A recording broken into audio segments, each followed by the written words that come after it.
Chapter 33. Soubrette and Mistress.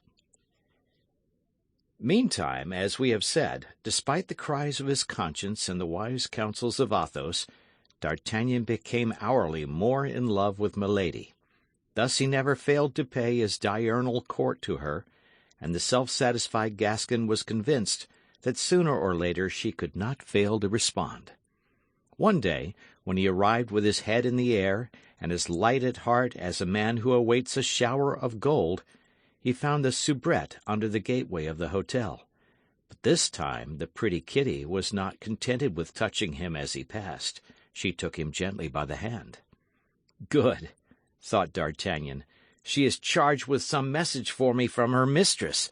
She is about to appoint some rendezvous of which she had not courage to speak." And he looked down at the pretty girl with the most triumphant air imaginable. "I wish to say 3 words to you, Monsieur Chevalier," stammered the soubrette. "Speak, my child, speak," said D'Artagnan. "I listen." "Here? Impossible. That which I have to say is too long, and above all too secret." "Well, what is to be done?" "If Monsieur Chevalier will follow me," said Kitty timidly. "Where you please, my dear child." "Come, then." And Kitty, who had not let go the hand of D'Artagnan, led him up a little dark, winding staircase, and after ascending about 15 steps, opened a door. "Come in here, Monsieur Chevalier," said she. "Here we shall be alone, and can talk." "And whose room is this, my dear child?" "It is mine, Monsieur Chevalier. It communicates with my mistress's by that door. But you need not fear. She will not hear what we say. She never goes to bed before midnight." D'Artagnan cast a glance around him. The little apartment was charming for its taste and neatness, but in spite of himself his eyes were directed to that door which Kitty said led to Milady's chamber. Kitty guessed what was going on in the mind of the young man, and heaved a deep sigh. "You love my mistress, then, very dearly, Monsieur Chevalier?" said she. "Oh, more than I can say, Kitty. I am mad for her." Kitty breathed a second sigh. "Alas, monsieur," said she, "that is too bad." "What the devil do you see so bad in it?" said D'Artagnan. "Because, monsieur," replied Kitty, "my mistress loves you not at all." "Hein!" said D'Artagnan. "Can she have charged you to tell me so?" "Oh, no, monsieur. But out of the regard I have for you, I have taken the resolution to tell you so." "Much obliged, my dear Kitty, but for the intention only. For the information, you must agree, is not likely to be at all agreeable." "That is to say, you don't believe what I have told you. Is it not so?" "We have always some difficulty in believing such things, my pretty dear, were it only from self-love." "Then you don't believe me." "I confess that unless you deign to give me some proof of what you advance—" "What do you think of this?" Kitty drew a little note from her bosom. "For me?" said D'Artagnan, seizing the letter. "No, for another." "For another?" "Yes." "His name, his name!" cried D'Artagnan. "Read the address." Monsieur el Comte de Ward. The remembrance of the scene at Saint-Germain presented itself to the mind of the presumptuous Gascon. As quick as thought he tore open the letter, in spite of the cry which Kitty uttered on seeing what he was going to do, or rather what he was doing.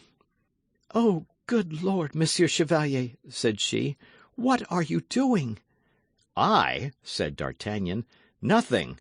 And he read, "You have not answered my first note. Are you indisposed, or have you forgotten the glances you favoured me with at the ball of Madame de Guise? You have an opportunity now, Count. Do not allow it to escape." D'Artagnan became very pale. He was wounded in his self-love. He thought it was in his love. "Poor dear Monsieur d'Artagnan," said Kitty in a voice full of compassion, and pressing anew the young man's hand. "You pity me, little one?" said D'Artagnan. Oh, yes, and with all my heart, for I know what it is to be in love. You know what it is to be in love, said D'Artagnan, looking at her for the first time with much attention. Alas, yes. Well, then, instead of pitying me, you would do much better to assist me in avenging myself on your mistress. And what sort of revenge would you take? I would triumph over her and supplant my rival. I will never help you in that, Monsieur Chevalier, said Kitty warmly. And why not? Demanded D'Artagnan. For 2 reasons. What ones? The first is that my mistress will never love you. How do you know that? You have cut her to the heart. I? In what can I have offended her? I who ever since I have known her have lived at her feet like a slave. Speak, I beg you. I will never confess that but to the man who should read to the bottom of my soul. D'Artagnan looked at Kitty for the second time. The young girl had freshness and beauty, which many duchesses would have purchased with their coronets. Kitty, said he, I will read to the bottom of your soul whenever you like. Don't let that disturb you. And he gave her a kiss at which the poor girl became as red as a cherry. Oh, no, said Kitty. It is not me you love. It is my mistress you love. You told me so just now. And does that hinder you from letting me know the second reason? The second reason, Monsieur the Chevalier, replied Kitty, emboldened by the kiss in the first place, and still further by the expression of the eyes of the young man, is that in love, everyone for herself. Then only D'Artagnan remembered the languishing glances of Kitty, her constantly meeting him in the antechamber, the corridor, or on the stairs, those touches of the hand every time she met him, and her deep sighs. But absorbed by his desire to please the great lady, he had disdained the soubrette. He whose game is the eagle takes no heed of the sparrow. But this time our Gascon saw at a glance all the advantage to be derived from the love which Kitty had just confessed so innocently or so boldly. The interception of letters addressed to the Comte de Ward, news on the spot, entrance at all hours into Kitty's chamber, which was contiguous to her mistress's. The perfidious deceiver was, as may plainly be perceived, already sacrificing in intention the poor girl in order to obtain Milady willy-nilly. Well, said he to the young girl, are you willing, my dear Kitty, that I should give you a proof of that love which you doubt? What love? asked the young girl. Of that which I am ready to feel toward you. And what is that proof? Are you willing that I should this evening pass with you the time I generally spend with your mistress? Oh, yes, said Kitty, clapping her hands. Very willing. Well, then, come here, my dear, said D'Artagnan, establishing himself in an easy chair. Come, and let me tell you that you are the prettiest soubrette I ever saw. And he did tell her so much, and so well, that the poor girl, who asked nothing better than to believe him, did believe him. Nevertheless, to D'Artagnan's great astonishment, the pretty Kitty defended herself resolutely. Time passes quickly when it is passed in attacks and defences. Midnight sounded, and almost at the same time the bell was rung in Milady's chamber. Good God! cried Kitty. There is my mistress calling me. Go directly. D'Artagnan rose, took his hat, as if it had been his intention to obey, then, opening quickly the door of a large closet instead of that leading to the staircase, he buried himself amid the robes and dressing-gowns of Milady. "What are you doing?" cried Kitty. D'Artagnan, who had secured the key, shut himself up in the closet without reply. "Well," cried Milady in a sharp voice, "are you asleep, that you don't answer when I ring?" And D'Artagnan heard the door of communication opened violently. "Here am I, Milady, here am I," cried Kitty, springing forward to meet her mistress. Both went into the bedroom, and as the door of communication remained open, D'Artagnan could hear Milady for some time scolding her maid. She was at length appeased, and the conversation turned upon him while Kitty was assisting her mistress. "Well," said Milady, "I have not seen our Gascon this evening." "What, Milady? Has he not come?" said Kitty. "Can he be inconstant before being happy?" "Oh, no. He must have been prevented by Monsieur de Tréville or Monsieur Dessessart. I understand my game, Kitty. I have this one safe." "What will you do with him, madame?" "What will I do with him? Be easy, Kitty. There is something between that man and me that he is quite ignorant of. He nearly made me lose my credit with his Eminence. Oh, I will be revenged." "I believed that madame loved him." "I love him? I detest him! An idiot, who held the life of Lord de Winter in his hands and did not kill him, by which I missed 300,000 livres income." "That's true," said Kitty. "Your son was the only heir of his uncle, and until his majority you would have had the enjoyment of his fortune." D'Artagnan shuddered to the marrow at hearing this suave creature reproach him, with that sharp voice which she took such pains to conceal in conversation, for not having killed a man whom he had seen load her with kindnesses.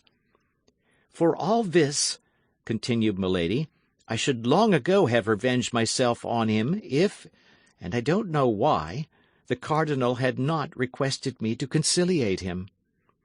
"Oh, yes, but madame has not conciliated that little woman he was so fond of." "What, the mercer's wife of the Rue des Fossoyeurs? Has he not already forgotten she ever existed?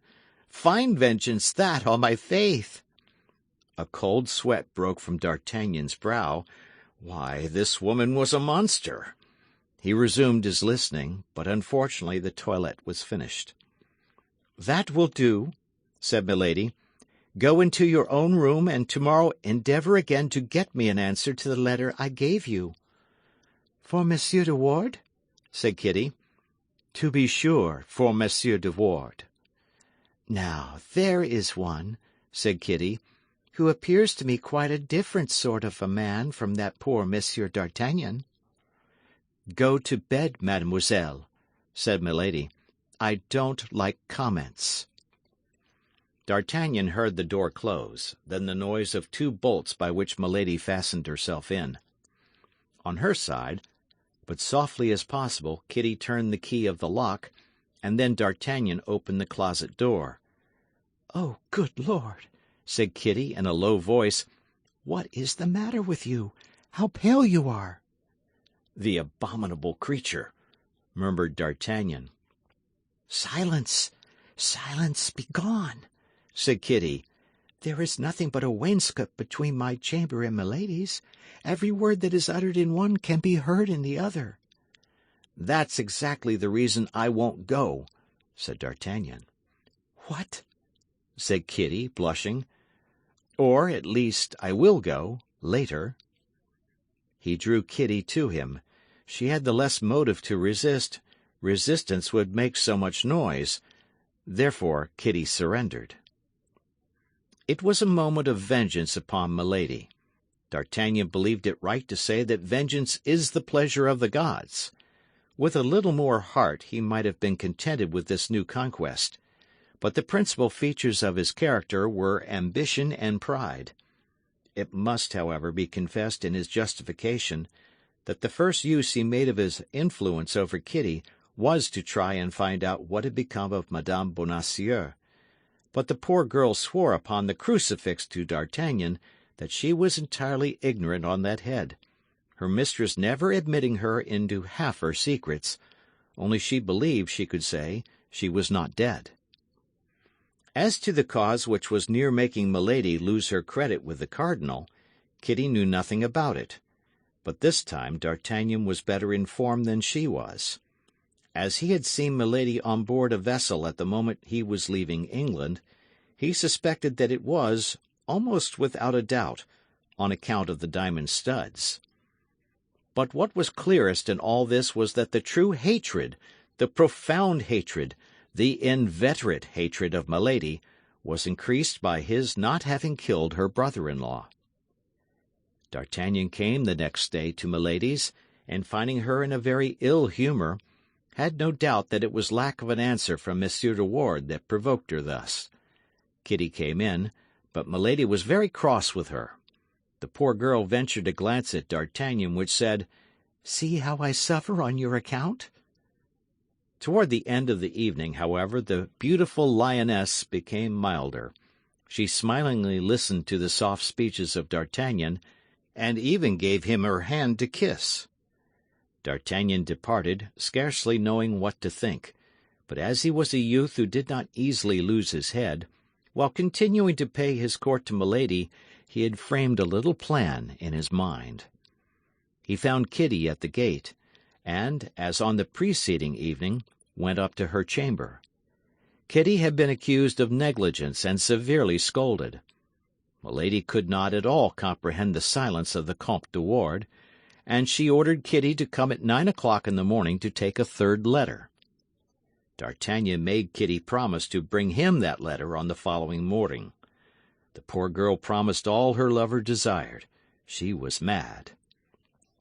Things passed as on the night before. D'Artagnan concealed himself in his closet. Milady called, undressed, sent away Kitty, and shut the door. As the night before, D'Artagnan did not return home till 5 o'clock in the morning.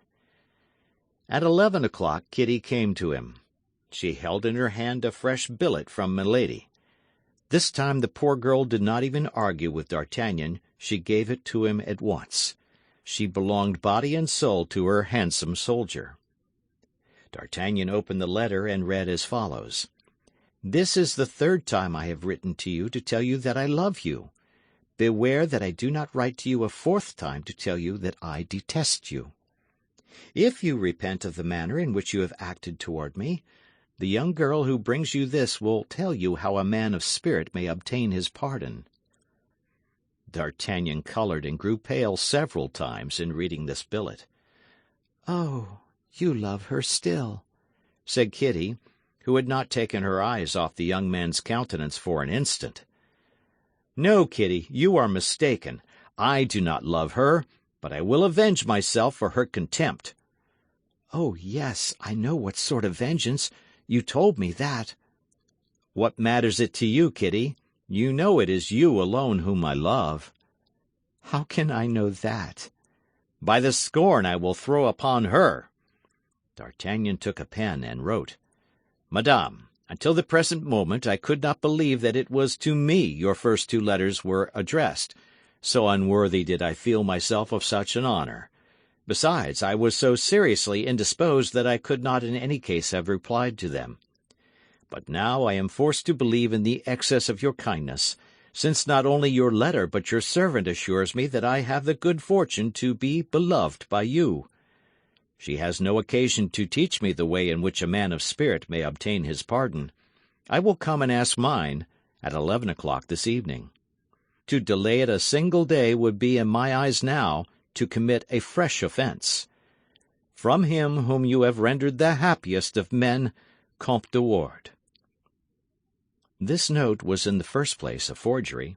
It was likewise an indelicacy.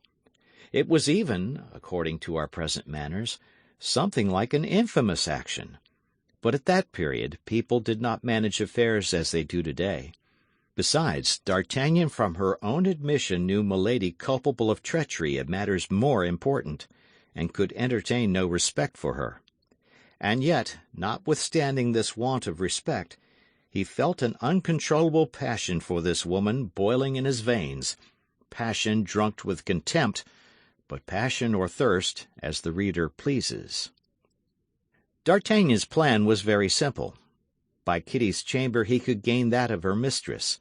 He would take advantage of the first moment of surprise, shame, and terror to triumph over her. He might fail, but something must be left to chance. In 8 days the campaign would open, and he would be compelled to leave Paris. D'Artagnan had no time for a prolonged love siege. There, said the young man, handing Kitty the letter sealed. "Give that to milady. It is the Count's reply." Poor Kitty became as pale as death.